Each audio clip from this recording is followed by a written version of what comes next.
ఏ రాష్ట్రమైనా అభివృద్ధి చెందాలి అంటే ఆ రాష్ట్రానికి పెట్టుబడులు రావాలి. ఇది చదువుకునే చిన్నపిల్లవాడిని అడిగినా చెబుతాడు. మరి అయితే ఆ పెట్టుబడుల్ని తీసుకురావటమే ఆ రాష్ట్రానికి ఒక పెద్ద సవాలు. ఎందుకంటే జగన్మోహన్ రెడ్డి లాంటి వ్యక్తిని చూసిన తర్వాత రాష్ట్రానికి పెట్టుబడులు తీసుకురావటం ఎంత ఇంపార్టెంట్ అనేది చదువుకున్న ప్రతి ఒక్కరికి అర్థమవుతుంది. గతంలో జగన్మోహన్ రెడ్డిని 5 ఏళ్ల పాలన తర్వాత ఎందుకు తిరస్కరించారు అంటే రాష్ట్రాన్ని అభివృద్ధి చేయడానికి జగన్మోహన్ రెడ్డి పెట్టుబడులు తీసుకురాలేదు. కేవలం అప్పులు తెచ్చి ప్రజలకు పనిచేశాడు తప్ప పెట్టుబడులు తీసుకురాలేదు, రాష్ట్రాన్ని అభివృద్ధి చేయలేదు. మరి ఇప్పుడు చంద్రబాబు గారు వచ్చిన తర్వాత చంద్రబాబు గారికి ఒక బ్రాండ్ మార్క్ ఉంది. ఏంటంటే ఐటీని డెవలప్ చేయటంలో లేదా ఐటీని ఆకర్షించడంలో చంద్రబాబు గారికి మించిన నేత దేశంలోనే ఎక్కర్లేరు. ఇది అనేక మంది ప్రముఖులు అనేక సందర్భాల్లో చెప్పిన మాట. ఇప్పుడు చంద్రబాబు గారి మార్కు మరొకసారి ప్రదర్శించారు.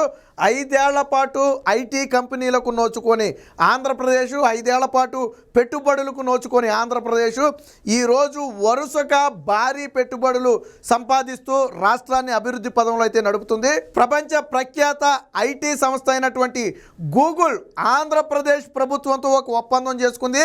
తమ కార్యాలయాన్ని విశాఖలో ఏర్పాటు చేయటంతో పాటుగా ఏఐ అంటే కృత్రిమ మేధస్సు ఆర్టిఫిషియల్ ఇంటెలిజెన్స్లో సహకరిస్తామని, దాంట్లో తమ సేవలు అందిస్తామని చెప్పి నిన్న రాష్ట్ర ప్రభుత్వ ఆధ్వర్యంలో అయితే ఎంఓయూ కుదుర్చుకున్నారు. మనం ఇక్కడ చూడొచ్చు.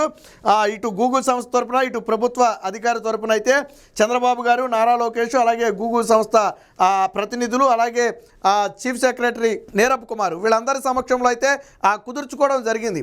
వాస్తవానికి రాష్ట్రానికి 6 నెలల్లోనే అతి భారీ పెట్టుబడులు వచ్చాయి. 40,000 కోట్ల పెట్టుబడికి టాటా పవర్ అంగీకారం తెలిపింది. ArcelorMittal 1,40,000 కోట్ల పెట్టుబడి పెట్టడానికి ArcelorMittal ఆల్రెడీ ఇప్పటికే ఒప్పందం తెలిపింది. అలాగే BPCL రిఫైనర్ కేంద్ర ప్రభుత్వ సంస్థ 60,000 కోట్ల పెట్టుబడితో దానికి ఇప్పటికీ దాదాపుగా ఖరారు అయిపోయినటువంటి పరిస్థితి. అలాగే TCS 10,000 ఉద్యోగాలు కల్పించడానికి ఇప్పటికే ఒప్పందం చేసుకుంది. ఆల్రెడీ వచ్చారు, ఎంఓయూలు కూడా కుదుర్చుకున్నటువంటి పరిస్థితి. తర్వాత 65,000 కోట్లతో రిలయన్స్ రిఫైనరీ ఏదైతే ఉందో రిలయన్స్ బయో కంపౌండ్ గ్యాస్ ఏర్పాటు చేయడానికి ఆల్రెడీ 65,000 కోట్లు, 2.5 లక్షల ఉద్యోగాలు ఆల్రెడీ ఇప్పటికే జరిగింది. ఇప్పుడు తాజాగా గూగుల్తో మరొక ఒప్పందం. అంటే వరుసగా రాష్ట్ర ప్రభుత్వం పెట్టుబడుల మీద దృష్టి పెట్టింది. ఇప్పుడు మనం 6 నెలల్లో సంపాదించిన మెయిన్ ఆల్రెడీ ఇంకా చిన్న చితగా కొన్ని వచ్చున్నాయి, ఒక 5-6 వచ్చున్నాయి. కానీ మనం పెట్టుకుంది మనం చెప్పుకున్నదన్నీ కూడా భారీ పెట్టుబడులు. ఇంతకు మించిన పెట్టుబడులు భవిష్యత్తులో రాకపోతున్నాయి. మరి జగన్మోహన్ రెడ్డి 5 ఏళ్ల పాలనలో ఒక్క పెట్టుబడి సంస్థ గురించి చెప్పండి ఈ స్థాయిలో. ఇప్పుడు మనం చెప్పుకున్నట్టు ArcelorMittal కానివ్వండి, టాటా పవర్ కానివ్వండి, రిలయన్స్ కానివ్వండి, BPCL కానివ్వండి, ఏదైనా వచ్చిందా గతంలో, TCS కానివ్వండి, గూగుల్ కానివ్వండి, ఇవన్నీ ఇప్పుడు వచ్చాయి. ఇప్పుడు మనం మాట్లాడుకున్నవన్నీ కూడా 1,000 కోట్ల పెట్టుబడి, లక్షల కోట్ల పెట్టుబడి. దీనివల్ల రాష్ట్ర యువతకు ఉపాధి దొరుకుతుంది, రాష్ట్రం అభివృద్ధి చెందుతుంది, రాష్ట్రానికి ఆదాయం జనరేట్ అవుతుంది. ఇలాంటి పెద్ద పెద్ద దిగ్గజ సంస్థలు వస్తే ఆటోమేటిక్గా మరికొన్ని సంస్థలు రాష్ట్రానికి వస్తాయి.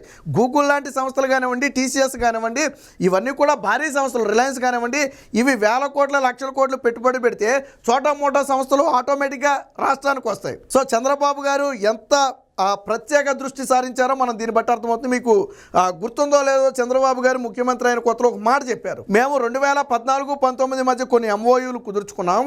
జగన్మోహన్ రెడ్డి వచ్చిన తర్వాత కొంతమందిని తరిమేశాడు. పనులు ప్రారంభించాక కూడా తిరిగి వాళ్ళందరితో సంప్రదింపులు జరిపి రాష్ట్రానికి మళ్ళీ తిరిగి తీసుకొచ్చే ప్రయత్నం చేస్తాము. మేము ఎవరిని వదులుకోబోము, వాళ్ళకు ఒక భరోసాగా ఇస్తాం. మరొక 15 ఏళ్ల పాటు జగన్మోహన్ రెడ్డి అసలు రాష్ట్రానికి ముఖ్యమంత్రి అయ్యే అవకాశమే లేదు. 15 ఏళ్ల తర్వాత రాజు రెడ్డి అది వేరే విషయం. అంటే చాలామంది పెట్టుబడిదారులకి మళ్ళీ జగన్మోహన్ రెడ్డి వస్తే ఏమవుద్ది? ఇప్పుడు 14-19 మధ్య పెట్టుబడులు అన్నారు. జగన్ రాగానే మొత్తాన్ని మూలబెట్టాడు. జగన్ వచ్చిన తర్వాత ఫ్రాంక్లిన్ టెంపుల్టన్ కానివ్వండి, అమర్ రాజా కానివ్వండి, జాకీ కానివ్వండి, ఎన్ని పరిశ్రమ, రిలయన్స్ కూడా గతంలో పెట్టుబడి పెడతానని జగన్ వచ్చిన తర్వాత పెట్టలేదు కదా. ఈ సంస్థలన్నీ కూడా ఏమైపోయాయి? వెళ్ళిపోయాయి, రాష్ట్రాన్ని వదిలి వెళ్ళిపోయాయి. ఈ చివరికి కియా ఎక్స్టెన్షన్ ప్లాంట్ కూడా వేరే రాష్ట్రంలో ఏర్పాటుకు సిద్ధమైపోయింది. కానీ ఈరోజు నారా లోకేష్ ఆధ్వర్యంలో, చంద్రబాబు గారి ఆధ్వర్యంలో రాష్ట్రానికి అయితే పెట్టుబడులు వస్తున్నాయి. ఇది నిన్న గూగుల్తో ఒప్పందం చేసుకుంది. దీనికి సంబంధించిన ఒక వార్త అయితే వచ్చింది, ఒకసారి చూద్దాం. ఏపీతో గూగుల్ విశాఖలో సెంటర్ ఏర్పాటుకు కుదిరిన ఒప్పందం ఆల్రెడీ ఎంఓయూ అయితే కుదిరిపోయింది. అంటే అగ్రిమెంట్ ఆల్రెడీ చేసేసుకున్నారు. రాష్ట్రానికి ఏఐ సేవలు, చంద్రబాబు లోకేష్తో బృందం భేటీ, ఐటీ ఐటీని పూర్తి స్థాయిలో సద్వినియోగం చేసుకుంటామన్న బాబు. సో ఏఐ, ఆర్టిఫిషియల్ ఇంటెలిజెన్స్ భవిష్యత్ అంతా కూడా ఏఐ మీదే ఆధారపడుతుంది. ఇప్పుడు మనం ఏదైతే సెల్ ఫోన్ గురించి ఒకప్పుడు విప్లవం కాబోతుందని మాట్లాడుకున్నామో, భవిష్యత్తులో ఏఐ, కృత్రిమ మేధస్సు, ఆర్టిఫిషియల్ ఇంటెలిజెన్స్, దీనిదే భవిష్యత్ అంతా. ఇదే విషయం ఆల్రెడీ చంద్రబాబు గారు కూడా చెప్పారు. ఆర్టిఫిషియల్ ఇంటెలిజెన్స్ని రాష్ట్రంలో సద్వినియోగం చేసుకోవడానికి, దాని మీద పరిశోధనలు చేయడానికి కానివ్వండి, మేము ప్రత్యేక ప్రాధాన్యత ఇస్తాం. ఎందుకంటే భవిష్యత్ అంతా దానితోనే ఉందనేది స్పష్టంగా అర్థమవుతుందని ఇప్పటికే చంద్రబాబు గారు కూడా చెప్పినటువంటి పరిస్థితి. సో ఇలాంటి వాటిలో గూగుల్ లాంటి ప్రపంచం ఐటీ సంస్థలు ఒప్పందం చేసుకోవడం ఖచ్చితంగా రాష్ట్రానికి సుపరిణామే. సో ఈ సేవలు పూర్తి స్థాయిలో అందించడానికైతే గూగుల్ అయితే నిన్న ఒప్పందం చేసుకుంది. మనం ఇక్కడ చూడవచ్చు ఎంఓయు, అటు గూగుల్ సంస్థ అధికారులు, ఇటు ప్రభుత్వ అధికారులు ఇద్దరు కూడా అయితే మార్చుకుంటున్న ఒప్పంద పత్రాలను అయితే మనం ఇక్కడ చూడొచ్చు. ఆంధ్రప్రదేశ్ కీలక భాగస్వామిగా ఉంటామని ప్రఖ్యాత ఐటీ దిగ్గజం గూగుల్ ప్రకటించింది. విశాఖపట్నంలో గూగుల్ కేంద్రాన్ని ఏర్పాటు చేయడంతో పాటు రాష్ట్రంలో కృత్రిమ మేధా సేవలు అందించేందుకు ప్రభుత్వంతో ఒప్పందం చేసుకుంది. బుధవారం వెలగపూడిలోని సచివాలయంలో చంద్రబాబు, నారా లోకేష్, అలాగే Google global network and infrastructure vice president అయినటువంటి వికాస్ కోలే బృందం, ఈ మొత్తం కూడా గూగుల్ బృందం ప్రత్యేకంగా రావటం. ఇప్పటికే వీళ్ళు ఆల్రెడీ విశాఖలో ఒకసారి పర్యటించారు. అంటే పెట్టుబడులు పెట్టాలనుకుంటున్నారు కాబట్టి ఖచ్చితంగా వాళ్ళు పరిశీలన చేసుకుంటారు. విశాఖలో పర్యటించారు, వాళ్ళకు అనుకూలమైనటువంటి ప్రాంతం అని వాళ్ళు భావించారు. సో విశాఖలో పెట్టుబడులు పెట్టడానికి నిన్న ఒప్పందం కూడా చేసుకున్నారు. జగన్మోహన్ రెడ్డి 3 రాజధానులు అన్నాడు, లేకపోతే చివరికి విశాఖే రాజధాని అన్నాడు. ఏ రోజు విశాఖలో ఒక పెట్టుబడి కూడా పెట్టలా. చివరికి విశాఖలో గతంలో పెట్టుబడి పెట్టడానికి వచ్చినటువంటి ఫ్రాంక్లిన్ టెంపుల్టన్ లాంటి దాన్ని కూడా జగన్మోహన్ రెడ్డి తడిమేసినటువంటి పరిస్థితి. రిలయన్స్ లాంటిది కూడా పెట్టుబడి పెడతానని చెప్పి జగన్మోహన్ రెడ్డి 5 ఏళ్ల పాలనలో పెట్టుబడి పెట్టలా, అది కూడా విశాఖలోనే పెడతానని చెప్పింది గతంలో. లూలు కూడా విశాఖలో పెట్టుబడి పెట్టడానికి వాళ్ళు అయితే ఒక 10 కోట్లు 20 కోట్లు పెట్టి ప్రహారీ గోడ కూడా కట్టుకున్నారు ఇచ్చిన ల్యాండ్కి. తర్వాత వాళ్ళు వెళ్ళిపోయి పక్క రాష్ట్రాల్లో పెట్టుకున్నారు, తర్వాత హైదరాబాద్లో కూడా పెట్టారు. బట్ ఏపీలో మాత్రం పెట్టలా.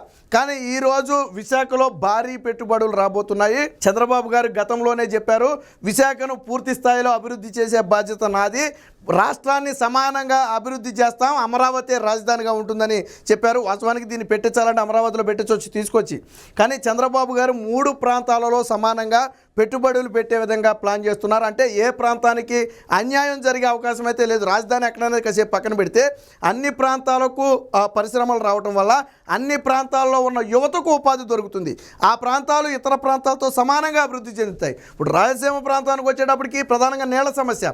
కియా లాంటి ఒక పరిశ్రమను పెడితే దాదాపు చిన్న పరిశ్రమలు 50-100 పరిశ్రమలతో సమానం. దానికి వాటర్ ఇచ్చి మరీ పెట్టారు. అలాగే మరికొన్ని పరిశ్రమలు పెట్టడానికి కూడా ఒప్పందాలు చేసుకుంటున్నారు. సో మొత్తంగా రాష్ట్ర ప్రభుత్వం ప్రతిష్టాత్మకమైనటువంటి సంస్థలను ఆ రాష్ట్రానికి తీసుకొచ్చే ప్రయత్నం చేస్తుంది.